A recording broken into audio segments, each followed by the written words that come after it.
मेरा नाम प्रशांत पाठक है। मैं असिस्टेंट प्रोफेसर हूँ आईआईटी कानपुर के स्पेस डिपार्टमेंट में। मैं एक्सोप्लैनेट्स फील्ड में पिछले 10 साल से काम कर रहा हूँ और इस फील्ड में कई सब फील्ड्स हैं जिनमें मैं डायरेक्ट इमेजिंग पे काम करता हूँ। और डायरेक्ट इमेजिंग का मतलब ये है कि आप प्लैनेट्स कैसे डायरेक्टली उनको इमेज कर सकते हैं। वैसे बहुत सारी टेक्निक्स हैं प्लैनेट्स को पता करने के लिए। इनडायरेक्ट टेक्निक हो गई जैसे रेडियल वेलोसिटी ट्रांजिट मेथड्स। सो सबसे पहले प्लैनेट्स डिस्कवर हुए थे एक्सोप्लैनेट्स रेडियल वेलोसिटी टेक्निक से। सो डायरेक्ट इमेजिंग चैलेंजिंग इसलिए है क्योंकि जब प्लैनेट्स की लाइट की कैप्चर करने की बात करें तो इतना दूर है और वो काफ़ी स्मॉल सेपरेशन पे रहता है स्टार से, तो उसको डिटेक्ट करना काफ़ी मुश्किल होता है।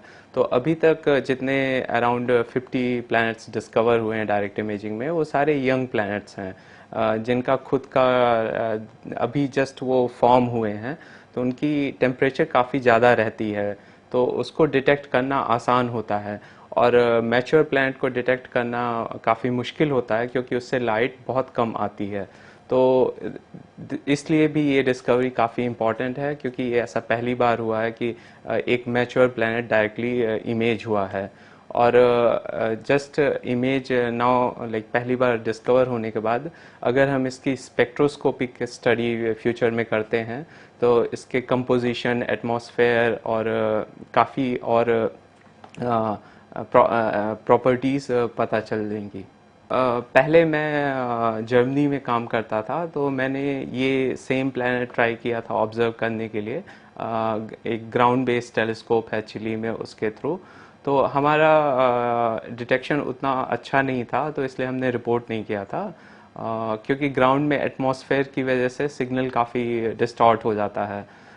तो जब JWST के साइंटिस्ट जिन्होंने ऑब्जर्वेशन लिया, उन्होंने उनका ऑब्जर्वेशन के बाद उन्होंने प्लैनेट को कंस्ट्रेन करने के लिए ट्राई किया, बट उनका प्रीवियस जो फाइंडिंग्स थे उसके साथ मैच नहीं किया। तो फिर उन्होंने मुझे अप्रोच किया मेरा ऑब्जर्वेशन को मैच करने के लिए। तो फिर मैंने और JWST का ऑब्जर्वेशन को कंबाइन करके ये पता किया कि ये वाकई में प्लैनेट है, कोई बैकग्राउंड स्टार नहीं है। और इससे जो मेरा ऑब्जर्वेशन और JWST का था, ये 3 साल के सेपरेशन में था। इससे प्लैनेट का मूवमेंट का भी पता चलता है और उससे आप उसकी ऑर्बिट का ऑर्बिट को कंस्ट्रेन कर सकते हैं और मास को भी कंस्ट्रेन कर सकते हैं। सो फ्यूचर काफ़ी अच्छा है इस फील्ड का क्योंकि जस्ट हमें अभी कुछ साल कुछ डिकेड्स पहले हमें सिर्फ ये था कि प्लैनेट्स एग्जिस्ट करते हैं अपने सोलर सिस्टम के बाहर। अभी हमें काफ़ी सारे प्लैनेट्स पता चल गए कि वो एग्जिस्ट करते हैं। और अभी हम सिर्फ ये दिस इज़ फर्स्ट कि पहली बार हमें एक मैच्योर प्लैनेट मिला है और फ्यूचर में काफ़ी बड़े टेलीस्कोप्स आने वाले हैं जो इनका डिटेल्ड कैरेक्टराइजेशन करेंगे और हमें अर्थ लाइक प्लैनेट का भी पता चलेगा। ऐसा एक प्रोजेक्ट है 30 मीटर टेलीस्कोप, जिसको 30 मीटर दूरबीन भी बोलते हैं, जिसका इंडिया भी एक पार्ट है। ये एक इंटरनेशनल कोलैबोरेशन है। US, जापान, इंडिया और काफ़ी और सारी कंट्रीज़ हैं। और इस टेलीस्कोप के साथ में फ्यूचर में अर्थ लाइक प्लैनेट जो दूसरे